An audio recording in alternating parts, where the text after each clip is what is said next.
Hi there. Today, I will be guiding you through how to fix 0x800 error with the help of my method. You will be able to solve this problem, so let's try it out.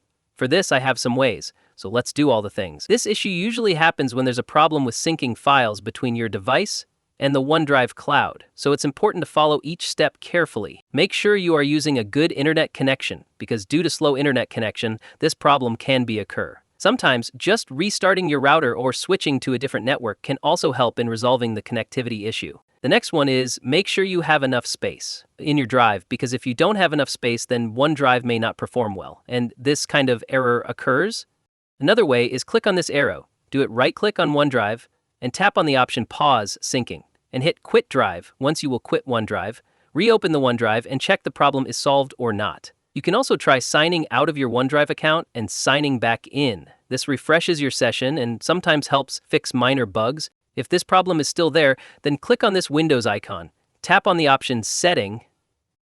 Once you will get access to the setting, tap on the option Apps and hit the first one.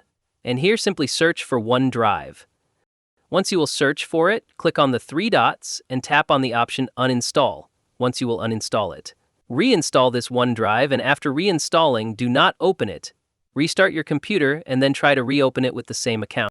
Restarting your PC helps apply changes fully and clears any memory cache issues that could block OneDrive.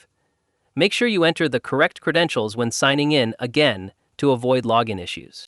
Make sure you are logged in with the correct Microsoft account, as using a different one might cause sync issues. After doing this, your problem will be solved, and by this you can solve this problem easily.